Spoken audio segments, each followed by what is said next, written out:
Halo guys, assalamualaikum warahmatullahi wabarakatuh. Apa kabar teman-teman semuanya? Guys, di depan kita sekarang udah ada sebuah mobil mewah paling besar keluaran Lexus.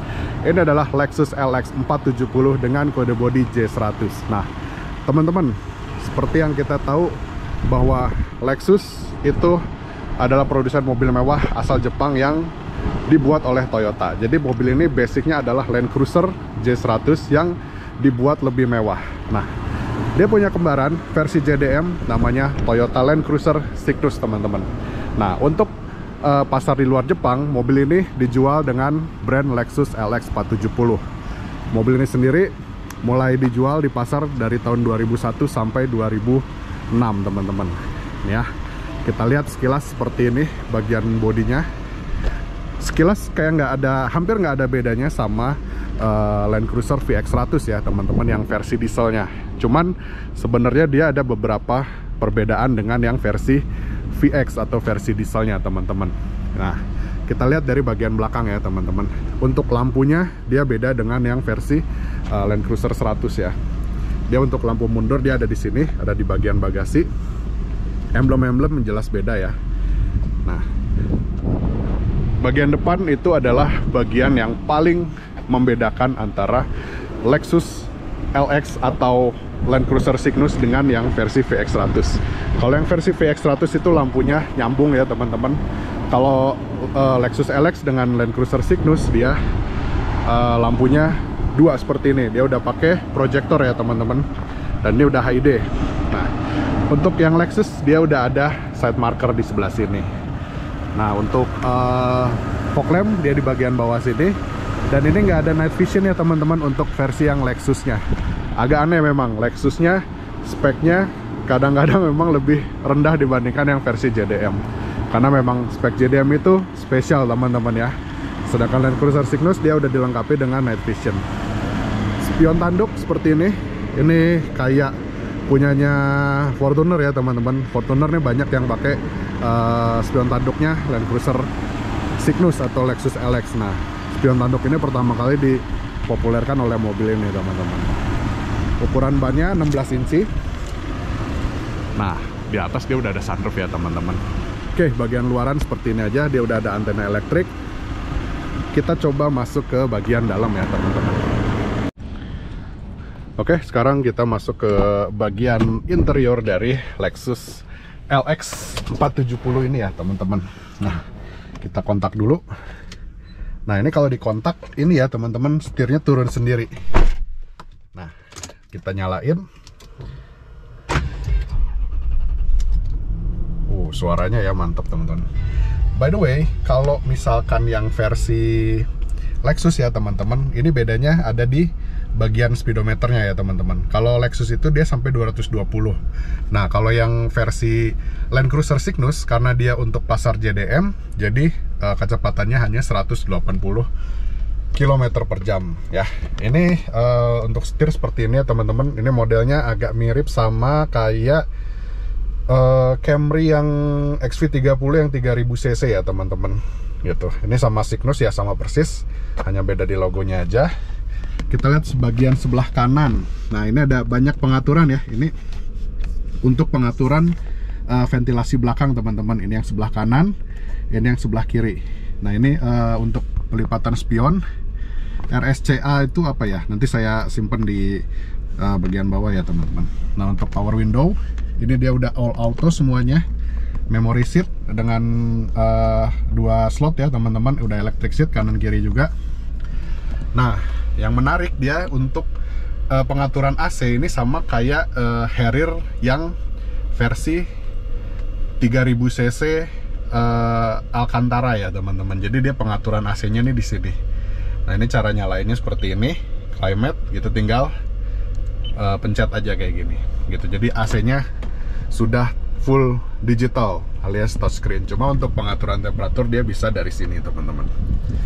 Gitu. Nah, untuk menunya kita lihat ya, ada infonya, ada apa aja sih, trip information. Coba ya kita lihat, ada. Nah, ini untuk apa namanya, konsumsi BBM ya teman-teman. Ini buat MID lah bisa dibilang kayak gitu. Nah untuk bagian tengah ya teman-teman, nah ini untuk head unitnya sendiri dia model seperti ini yang udah integrated. Nah ini ada untuk naik turunin antena ya teman-teman. Antenanya di sebelah sini. Nah ini kalau kita pencet turun, dia akan turun antenanya. Nah kalau naik, dia akan naik lagi gitu. Terus di bawahnya ini ada central lock diferensial. Ini pemanas kaca ya teman-teman untuk AC belakang, dan ini pemanas kaca spion. Udah ada pemanas kaca spion. Nah seperti keluarga Land Cruiser pada umumnya, dia udah dilengkapi dengan low gear ya teman-teman. Cuma ini mobil tidak bisa diganti ke mode two wheel drive. Jadi dia full time all wheel drive teman-teman. Cuma memang dia ada low gearnya, jadi bisa dimasukin ke mode low gear. Nah ini untuk pengaturan suspensinya teman-teman ya. Ini ada comfort. Ini juga kalau diputar bisa jadi sport, mungkin untuk ngerasin ya teman-teman. Ini juga untuk pengaturan ketinggian, karena ini air suspension, dia bisa diatur ketinggiannya. Untuk transmisinya dia ada power mode, juga ada second mode-nya. Jadi ini kalau misalkan kita di jalan bersalju kayak gitu ya teman-teman, ini bisa kita mulai dari gigi 2 startnya biar nggak selip gitu. Nah yang unik dari mobil ini ada tangki cadangan. Jadi mobil ini kapasitas tangkinya tuh gede banget. Nah kalau tombol tadi kita pencet, nah dia akan pindah ke tangki cadangan teman-teman ya. Kalau kita pencet lagi, pindah ke tangki utama gitu. Automatic 5 speed. Untuk interior bagian depan seperti ini ya teman-teman. Posisi mengemudi lumayan enak. Nanti kita cobain ya sama-sama. Oke, ini bagian belakangnya ya teman-teman. Wah, ya seperti Land Cruiser pada umumnya. Masih lega banget ya teman-teman nih. Mungkin bisa berapa jari nih, ini jauh banget tuh space-nya. Ini posisi nyetir saya ya, udah diatur, tinggi saya 180. Dan masih banyak banget space di bagian belakang. Dan ini nyaman banget duduk di belakang sini teman-teman. Asik. Nah ini view-nya seperti ini ya kira-kira kalau kita duduk di belakang. Enak banget ya duduk belakangnya. Nah untuk row ketiga seperti ini, dia model bangkunya lipat kayak Innova atau Fortuner ya. Oke teman-teman, kita cobain aja mobilnya seperti apa rasanya. Karena Land Cruiser versi 100 ini dikenal dengan kenyamanannya. Apalagi yang versi Lexusnya teman-teman. Harusnya mobil ini akan lebih nyaman dibandingkan Land Cruiser VX 100-nya teman-teman. Penasaran kayak apa rasanya? Ayo kita cobain. Oh ya teman-teman, kelupaan, kita belum bahas mesinnya. Nah sebelum kita test drive, kita bahas dulu ya. Ini mesin kodenya 2UZ FE teman-teman ya. Berkonfigurasi V8 dengan output tenaga sekitar 260 horsepower, 260 PS dengan torsi sekitar 430 Nm. Kapasitas mesinnya 4700 cc. Jadi ini mesin gede banget. Ya cocok lah buat menghela mobil segede gini ya teman-teman. Nah mesin ini dikenal juga sebagai mesin yang cukup reliable ya, karena banyak dipakai oleh Toyota dan Lexus di luar sana teman-teman. Oke, sekarang kita test drive mobilnya. Oke teman-teman, sekarang saya udah ada di balik kemudinya Lexus LX 470 ini. Dan impresi pertama yang kerasa ya begitu duduk, ini mobil gede banget coy. Ini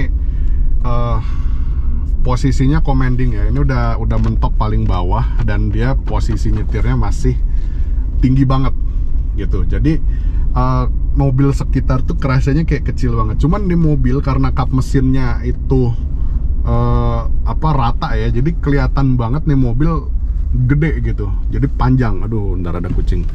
Nah ditambah ada spion tanduk di ujung sana, jadi kayak mengisyaratkan kalau mobil ini tuh ujungnya tuh jauh banget gitu. Nah itu impresi pertama yang ketika saya coba duduk itu langsung kerasa. Jadi mobilnya berasa gede banget. Cuman apakah ini mobil susah buat dipakai? Kita coba ya, kita masuk jalan-jalan kecil. Tapi sebelumnya kita coba rasa bantingannya. Ini rasa bantingannya medium ya teman-teman. Dibilang empuk banget ya masih SUV leather frame ya, jadi masih ada karakter atau rasa dari sebuah SUV leather frame yang sedikit gedubragan gitunya masih ada lah. Tapi maksudnya ini kalau dibilang dari segi kenyamanan dibandingin Pajero sama Fortuner, ini mungkin 2 tingkat di atas mereka ya. Ini agak jauh sih kalau dibandingin sama SUV leather frame sekelas Pajero atau Fortuner ya teman-teman. Udah gitu peredaman cabinnya juara banget. Nah ini kita coba ya, di depan ada sedikit jalan lurus. Kalau memungkinkan kita akan coba sedikit tenaganya.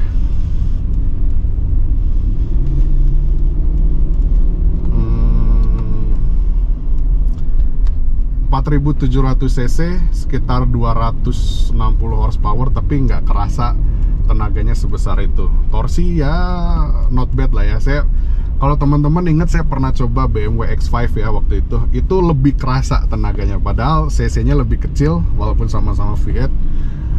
Cuma itu karakter mesinnya lebih powerful ya dibandingin sama mesin 2UZ FE ini.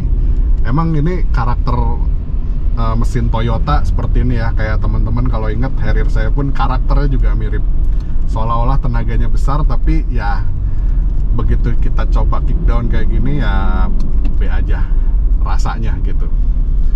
Oke, terus dari posisi nyetir commanding ya, seperti layaknya SUV leather frame lainnya, masih commanding, tapi relatif apa ya teman-teman, untuk dari posisi kaki, posisi tangan ini masih lebih nyaman daripada SUV leather frame yang kebanyakan beredar di Indonesia teman-teman gitu. Terus